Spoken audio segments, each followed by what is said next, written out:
chữ khoa bé hữu chữ Giêsu.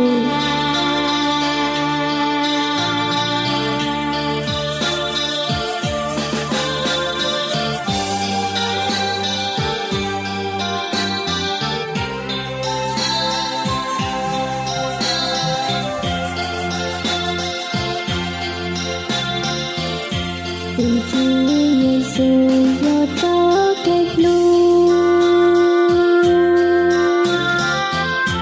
vì do kết lưu ta xua hai nền,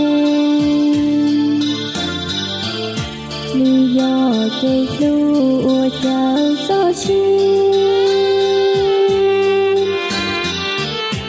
giờ có tiếc cứu ưu thương dịp ly.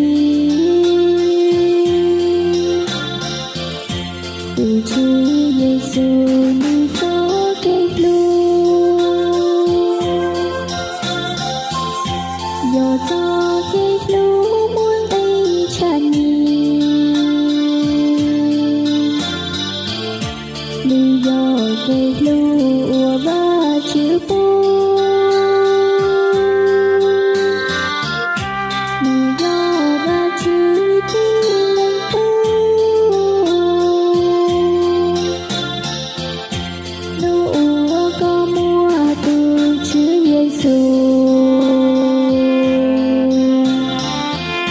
Có gió cho đông cho lời bưu đêm,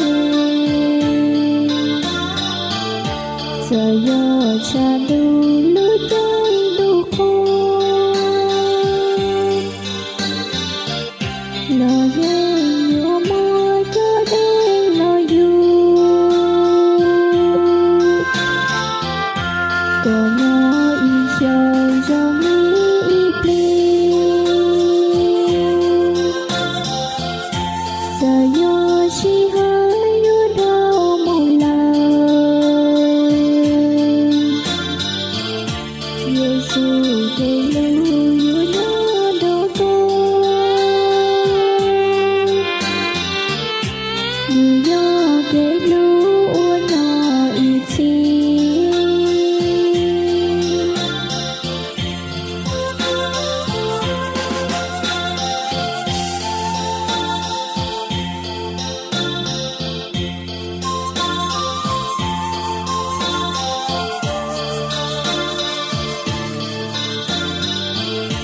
Tuôn Chúa Giêsu, trời lo tuôn là lời nhưng trời mong phát triển nó, giàu hà trong có ý người mình đọc chứ.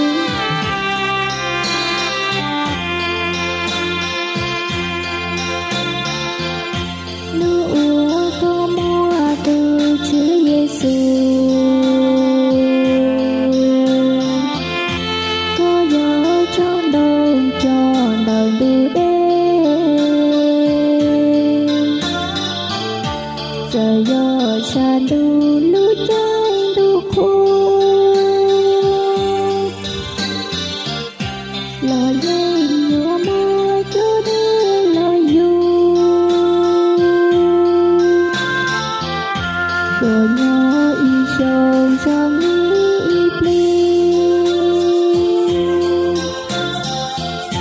giờ gió chỉ hơi đưa đau một lần. Giêsu kết lưu giữa nhau đứa con, vì do kết lưu ua nhỏ y chi.